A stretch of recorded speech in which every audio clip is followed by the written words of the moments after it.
ये तक नहीं पता कि भगवान शिव का जो त्रिशूल होता है, that trishul is not a symbol of non violence, it is itself is a symbol of violence only for the people who are anti social in Hindi Hindi ठीक है।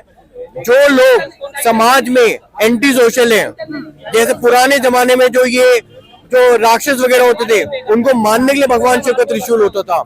वो कोई त्रिशूल ऐसा नहीं कि वो नॉन वायलेंस का सिंबल है। राहुल गांधी को बिल्कुल भी नॉलेज नहीं कि वो हिंदू धर्म के बारे में बोल के रहे हैं। तो राहुल गांधी भी कौन सा पूरा हिंदू समाज थोड़ी है, कि पूरी कांग्रेस पार्टी हिंदू समाज है? आप मुझे इस बात का जवाब दो। राहुल गांधी की हिम्मत कैसे कि वो टिप्पणी कर सकता है हिंदू समाज के ऊपर? वो कहता है कि Hindu Hindu Hindu means violence violence violence, हिंसा हिंसा हिंसा। ये क्या तरीका होता है भाई बोलने का? आपकी हिम्मत, आप दूसरे धर्म के बारे में बोल के देखो जरा एक बार। आप नहीं बोल सकते ना, क्योंकि आपको उनको वोट, ऑप्शन से वोट चाहिए, और यही हिंदू धर्म के लोग हैं जो उसको वोट भी दे रहे हैं। कांग्रेस के पास अगर 98-99 सीट आई है तो ये नहीं है वो पूरी माइनॉरिटी क्लास से वो सीट आई है, हिंदू क्लास ने भी उसको वो सीट दी है, हिंदू कम्युनिटी भी ने उसको वो। के अकॉर्डिंग परफॉर्मेंस और ग्राफ उनका बड़ा ही है, वहीं बीजेपी का ग्राफ गिरा है। देखिए मैडम, उसके क्या कुछ कारण है? आपको एक बात कहता हूँ, बीजेपी का ग्राफ नहीं गिरा, भले सीट कम आई है। ये डेमोक्रेसी है, लोगों ने किसको चुनना है किसको नहीं चुनना वो डेमोक्रेसी के ऊपर है। तो मैं गारंटी से कहता हूँ कि Narendra Modi third time as a prime minister India में नहीं आते। आप इस चीज को मानिए। 15 साल रूलिंग करना in a constitution, it is not an easy task. Congress तड़प रही है इस समय कि कैसे न कैसे करके वो कॉन्स्टिट्यूशन का पार्ट बने, कैसे न कैसे करके राहुल गांधी प्राइम मिनिस्टर बने।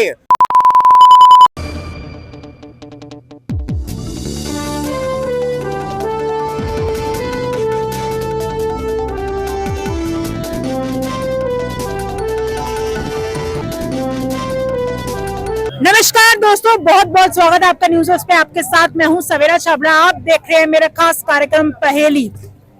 संसद सत्र खत्म हो गया, राहुल गांधी इस वक्त चर्चा का केंद्र बन गए इस पूरे सत्र के दौरान। चाहे वो उनका माइक बंद होना हो, चाहे उनका अयोध्या का मुद्दा उठाना हो, चाहे वो अग्निवीर की बात रखनी हो, चाहे वो हिंदू का मामला हो, क्या कुछ सोचती है जनता उनकी बातों को लेकर, उनके बयानों को लेकर सीधा जनता से जानने की कोशिश करते हैं। क्या नाम है आपका? उत्कर्ष।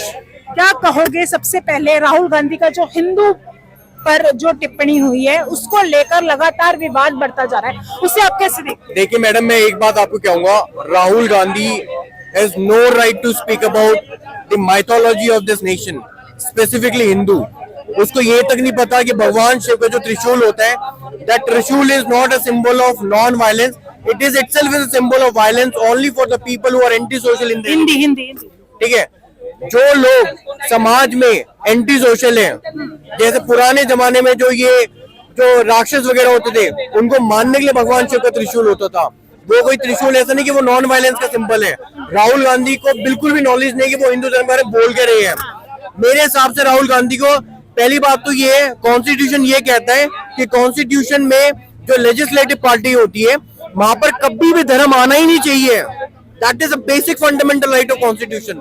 तो राहुल गांधी को पार्लियामेंट जैसे एक ऐसे प्लेटफॉर्म पे कि जहां पर वो पूरे देश को संबोधित कर रहे हैं, पूरे देश को मतलब अपने व्यू पॉइंट रख रहे हैं, उस प्लेटफॉर्म पे उसको कभी भी धर्म को नहीं लाना चाहिए। राहुल गांधी ने एक मुद्दा और कई मुद्दे उठाए, कई बातें हुई।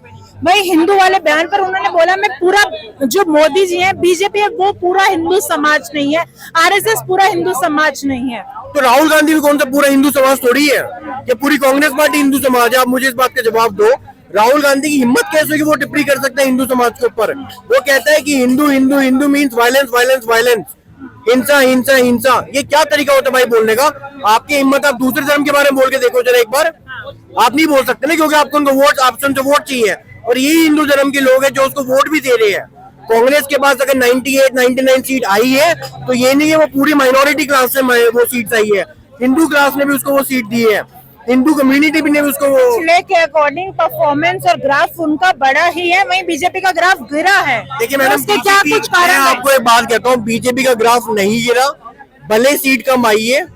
ये डेमोक्रेसी है, लोगों ने किसको चुनना है किसको नहीं चुनना वो डेमोक्रेसी के ऊपर है। अयोध्या जैसी वोट सीट अगर बीजेपी हार जाती है, जो मुद्दा लगातार बीजेपी की तरफ है, अगर बीजेपी डेमोक्रेसी में आज बिल्कुल गिर जाती तो मैं गारंटी से कहता हूँ कि Narendra Modi third time as a prime minister India में नहीं आते। आप इस चीज को मानिए।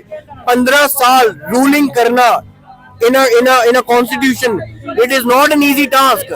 कांग्रेस तड़प रही है इस समय कि कैसे न कैसे करके वो कॉन्स्टिट्यूशन का पार्ट बने, कैसे न कैसे करके राहुल गांधी प्राइम मिनिस्टर बने, जो आज तक वो नहीं बन पाया।